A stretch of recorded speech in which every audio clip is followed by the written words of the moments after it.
ng plywood. Huwag mo kong kakagat!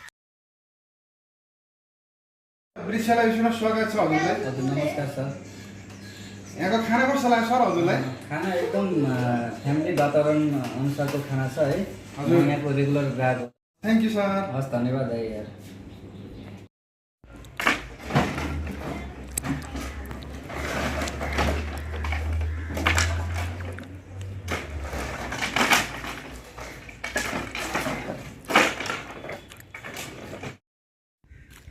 Hello guys, good morning.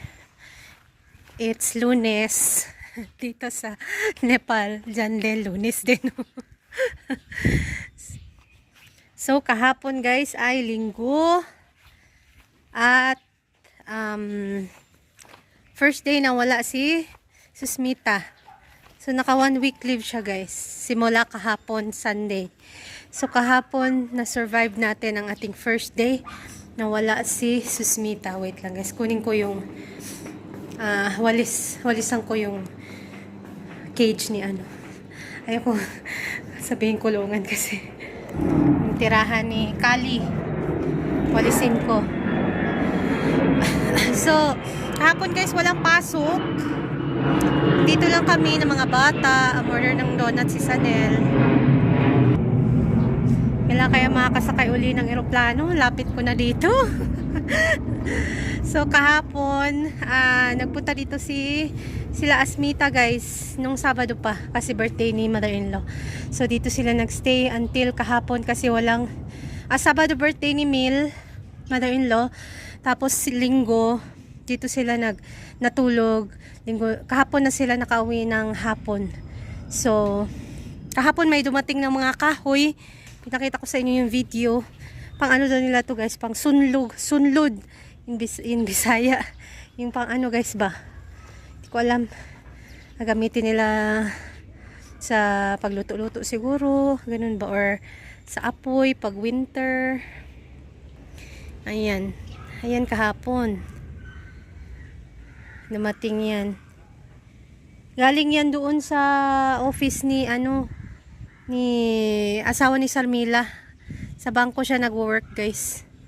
Ayan, hindi ko alam kung bakit may ganyan sila. Dinala dito.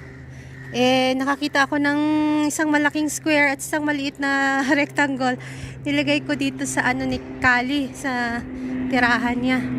Ayun guys, nakapark. Nagpark siya dito. Yung tubig. Paubos na rin yung tubig namin guys. Matagal siyang naubos this time. Kasi mga sobra-sobra marami. Tapos umuulan. Nakakaipon kami. Yung mga mais guys malaki na. Doon malaki na guys. Wood. So linisan ko lang. Ay.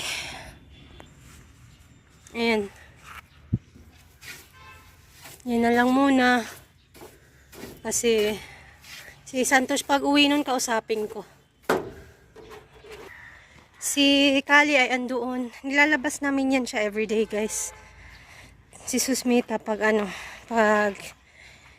hindi mainit masyado, nilalabas namin siya. Pero pag mainit masyado, hindi na. Kaninang umaga, binigyan ko siya ng gatas. Everyday naman yan siya gatas guys. Tsaka kanin, dal at gulay. Tapos, sinabihan ko na sila na wag bigyan ng buto. Akala ko kasi, 'di ba sa pusa okay lang ang buto.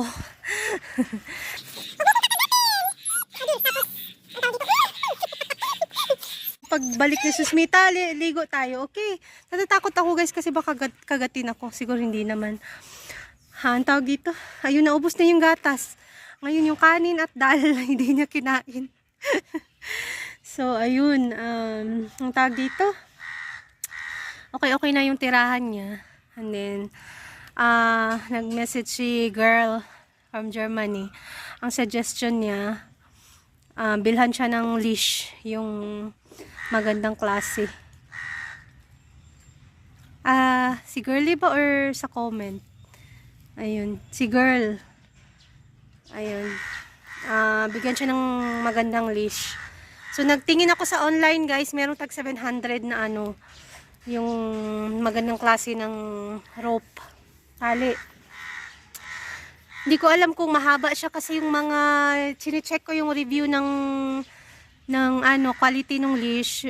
Karamihan, reklamo nila, uy, ba't kumakain ng dahon? Karamihan ay ano, maiksi daw, tapos yung quality hindi maganda. So, hindi ko alam kung saan makakabili. Tinanong ko si Mila, sabi ko samahan niya akong bumili ng ano, ng yung leash niya. Tapos, sabi ni girl, bilang ko na lang siya nung ano, yung pang cover ng kanyang bibig. Kung sakali na ano ba, pumayag sila na pakawalan ito. So, antayin kong bumalik si Santos, tapos kausapin ko siya kung pwede siyang pakawalan. Bilang ko na lang siya nung magandang quality ng leash, tsaka nung pang cover ng kanyang bibig. Tapos kausapin ko si Santos, guys, mahal na ba mahal ang vet dito. Tapos hindi mo basta-bastang makikita ang veterinary shop dito. May appointment daw ang pagpapavaksin. So, kausapin ko ulit si Santos. Kasi siya lang ang makikinig sa akin, guys. Si Subash hindi yan siya makikinig sa akin. Busy yan siya sa mga bagay-bagay dito. Tapos, may care pero hindi ganun ka-care ba? Hindi naman sila marunong. Tingnan nyo. Maski ako hindi man ako marunong pero naawa man ako sa aso. Sa ngayon dito muna siya, hindi muna siya pakawalan. Tapos, hindi ko pa siya mapapaliguan ngayon, guys. Hindi ko kaya na ako lang. Natatakot ako. Baka kagatin ako bigla pa. Gusto ko andyan si Susmita. Kasi yung pag maraming tubig, guys. Yung may delivery ng tubig sana ba. Yun, mga sobra-sobra. Pwedeng ipaligo sa kanya. Liguan ko na lang to siya. Ang laki ng pangil, oh. Hindi kumain ng kanin. Marami-rami yung gatas na binigay ko sa kanya fresh milk. Naubos niya. So, ayun lang muna, guys.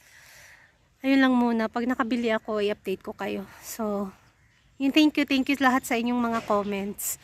May natututunan naman tayo. Na-stress akong slight. So, ayun. Mag-hi ka. Hi.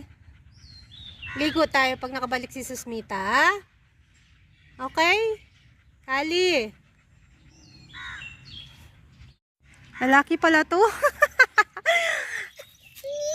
Ajur. Tatakot daw. Laki kasi niya, guys. Kaya, pag kinagat ka nito, nakakatakot. Ang laki naman ng ano, Tintin. Lalaki pala siya. Malaki ang Tintin. Nag-usap kami ni Subash about Susmita. Naintindihan ko rin ang kanyang point, guys. Share ko sa inyo next time. So, nakawalis na ako. Magmamap na lang ako.